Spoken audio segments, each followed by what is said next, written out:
তাদেরকে যখন ইসলামের জন্য দাওয়াত দেওয়া হয়, তারা মুখ সিটকায়, নাক সিটকায়, চোখ কপাল উঠে যায়, কি কষ্ট তাদের মনে হয়। এটা আমাদের মধ্যে বহু মানুষের অবস্থা এরকম। চ্যানেলটি সাবস্ক্রাইব করে আমাদের সঙ্গেই থাকুন।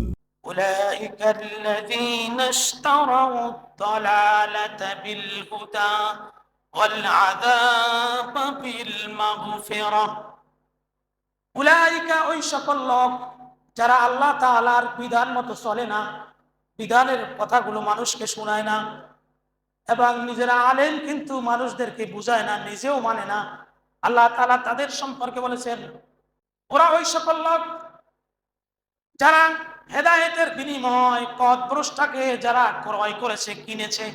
দুনিয়া হেদায়েত চায় না, এমন গোমরা মানুষ, ভালো কথা বললে তার নাক সিটকায়, চোখ কপাল উঠে যায়, মুখ গোসাই যায়, তার লাগে যেন কি একটা খারাপ মনে হয়।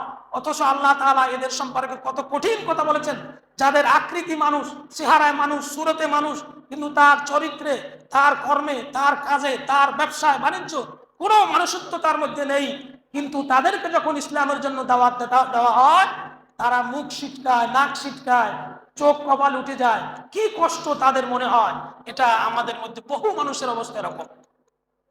আল্লাহ তাআলা বলেছেন ওদের অবস্থা এরকম, দালালাতা বিল হুদা ওয়াল আযাব বিল মাগফিরা।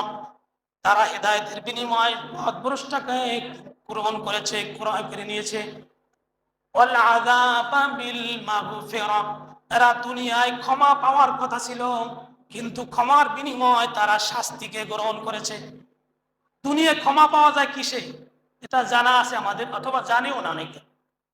মানুষের কল্যাণ করার কিছু কাজ করা, উপকার করা। কোনো বুড়া মানুষ গাড়িতে উঠতে পারে না, একটু হাত ধরা, এটা স্বভাবের কাজ।